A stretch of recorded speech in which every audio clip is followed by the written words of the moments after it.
ಎಲ್ಲ ಸಮಸ್ತ ಕನ್ನಡಿಗರಿಗೆ ನಮಸ್ಕಾರ. ಇದೊಂದು ಹೈವೇ ವಿಶೇಷ ಏನಪ್ಪ ಅಂತಂದರೆ, ನನಗೆ ಭಾಳ ಚಿಕ್ಕ ವಯಸ್ಸಿಂದನೇ ಈ ರೋಡಲ್ಲಿ ಹೋಗಬೇಕು ಕಾರಲ್ಲಿ ಅಂತ ತುಂಬ ಆಸೆ ಇತ್ತು.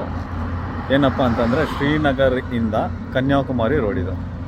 ಸೊ ಬಹಳ ಅತಿ ಉದ್ದವಾದ, ಭಾರತದ ಉದ್ದವಾದ ಹೈವೇ, ನ್ಯಾಷನಲ್ ಹೈವೇ ಅಲ್ಲಿ ಇದು ತುಂಬ ಉದ್ದವಾಗಿರೋಂಥ highway. National 44 Srinagar to Kanyakumari ಈ ಒಂದು ರೋಡು.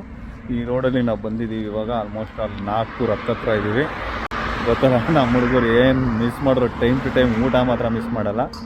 ಎಲ್ಲ ಕಡೆ ಡಿಸೈನ್ ನೋಡ್ಕೊಂಬಂದರು.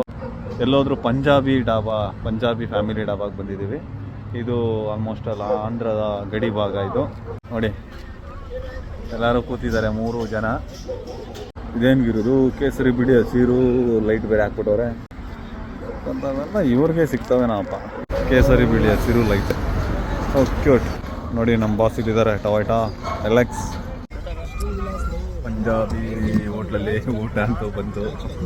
ಇಲ್ಲಿ ನೋಡಿ ಹೆಂಗಿದೆ, ಬಾಡಿಲಿರೋ ಹೀಟ್ ಎಲ್ಲ ಒಟ್ಟಿಗೆ ಹಾಕಿ ಹೇಳಿ ಬುಲೆಟ್ ಏನ್ ಭೂಮಿನೇ ಅಲ್ಲಾಡೋಗ್ಬಿಡ್ಬೇಕು.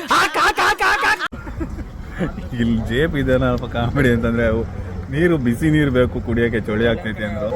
ಇದು ಕುಡಿಯೋದೇನಿಲ್ಲ, ಅವನು ಆರಾಮಾಗಿ ಸ್ನಾನ ಮಾಡ್ಕೊಬೋದು. ಅಷ್ಟು ದೊಡ್ಡ ಲೋಟದಲ್ಲಿ ಕೊಟ್ಟಿದ್ದಾರೆ ಜೇಬಿಗೆ. ಕುರೋ ಸ್ನಾನ ಮಾಡ್ಕೊಂಬಿಡು. ಸಿನೋ ಹೇಳ್ರಪ್ಪ, ಹೇಳ್ರು. ನಿಂಗೇನು ಚಳಿ ಆಗ್ತಿಲ್ವನಯ್ಯ? ನೀನು ಅವಾಗವಾಗ ಬರ್ತಿರ್ತಿ ಅಂತ ಗೊತ್ತು ಬಿಡು, ಅದಕ್ಕೆ ನಿಂಗೆ ಆಗಲ್ಲ. ರಂಗಣ್ಣ ನೋಡಿ ಯಾರ್ಯಾರು ಏನೇನು ಮಾಡ್ತವ್ರೆ ಅಂತ.